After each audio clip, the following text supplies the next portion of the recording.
Hello, मी अर्चना. गोष्टी वेल्हाळ अर्चना. आज मी तुम्हाला जी गोष्ट सांगणार आहे ना, ती थोडीशी वेगळी आहे आणि थोडासा विचार करायला लावणारी आहे बरं का. एकदा काय झालं, एक ना ट्रेकर होता.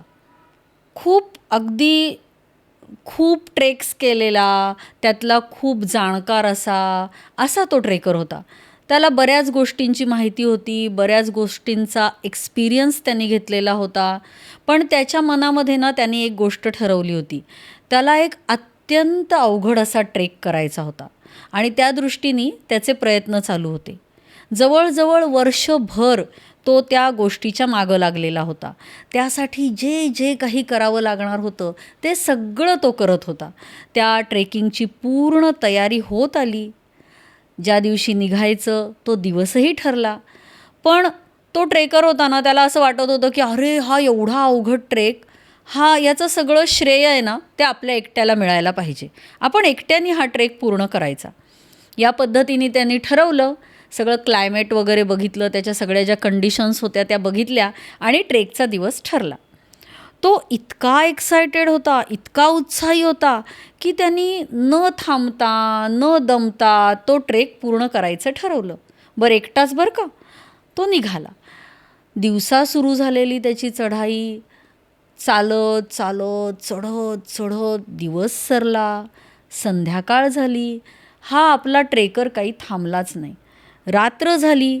असं करत करत करत तो ट्रेक संपायचा जो क्षण होता ना तिथपर्यंत जाऊन पोहोचला की आता अगदी थोड्याच अंतरावरती थोडी चढाई पूर्ण झाली की तो विनर. इथपर्यंत तो पोहोचला आणि काहीतरी झालं. मिसहॅप.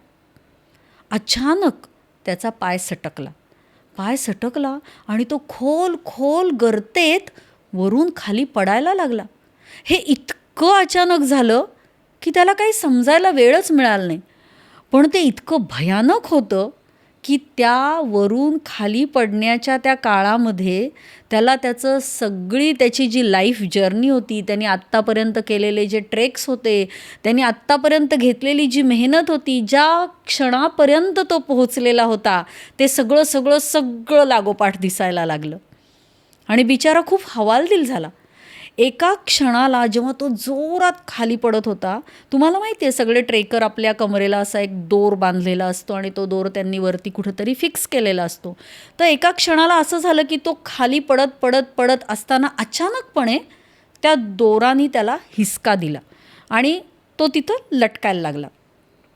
दोर तर बांधलेला होता कमरेला. अशा वेळेला माणूस काय करतो? अशा दोलायमान स्थितीमध्ये आपल्याला फक्त आपल्या देवाची आठवण येते, बरोबर आहे की नाही? तर तो देवाचा धावा करायला लागला आणि अचानक त्याला एक आवाज आला. बोल, मी तुझी काय मदत करू शकतो? मी खरंच मदत करू ना तुझी? अरे देवा, खरंच रे, खरंच मला तू आत्ता हवा आहे, मला तुझी मदत हवी आहे. मी बघ ना मरणाच्या दारात उभा आहे, माझी मदत कर, मला वाचव. देव किंवा तो जो काही आतला आवाज होता तो म्हटला, मी जसं सांगेल तसं तू करणार ना? हो, हे काय विचारणं झालं आहे, तू फक्त सांग, मी सगळं करायला तयार आहे. त्या आतल्या आवाजाने त्याला सांगितलं, कट द रोप. जो दोर तू तुझ्या कमरेला बांधलेला आहेस तो तुझ्याकडच्या त्या हत्याराने किंवा ती जी गाठ आहे ती हाताने तू सोडून टाक. झालं. एक भयानक शांतता. अशी कशी गाठ सोडायची ना? तो दोर तर एकमेव असा काहीतरी हे होता की ज्यामुळे तो ट्रेकर असा जिवंत होता, लटकत होता. तो दोरच कसा तोडायचा? असं काहीतरी झालं आणि त्याला त्या दोराला जास्त घट्ट पकडून थांबावं वाटायला लागलं आणि त्यांनी एक रिफ्लेक्स ॲक्शन झाल्याप्रमाणे त्या दोराला अजून घट्ट पकडून ठेवलं. 2 दिवसानंतर जेव्हा ती रेस्क्यू टीम तिथं या ट्रेकरला शोधत शोधत शोधत आली, तेव्हा त्यांना वरून त्या लटकलेल्या दोराला घट्ट मिठी मारून बर्फाने पूर्ण थिजलेला असा तो दिसला. त्यांनी नीट वाकून बघितलं. ट्रेकर जो होता तो मेलेला होता. पण सगळ्यात जे काही आहे ह्या गोष्टीतलं ट्विस्ट ते पुढं आहे. त्यांनी अजून खाली जाऊन बघितलं तर तो ट्रेकर जमिनीपासून फक्त 2 फुटावर होता. रात्रीच्या अंधारात आपण खालून किती उंचीवर आहोत, वरून किती खाली लटकत आहोत, हे त्या बिचाऱ्याला कळलंच नाही. त्याच क्षणी त्यांनी जर तो रोप, तो दोरखंड कापून टाकला असता तर? बघा बरं का, ही गोष्ट आपल्याला खूप विचार करायला लावते. मला माहिती आहे, मला जमतं आहे, मला हे सगळं येतं आहे. ह्या सगळ्या विचारांच्या गर्तेमध्ये आपण आपल्या अंतर्मनाला दाबून तर टाकत नाही ना.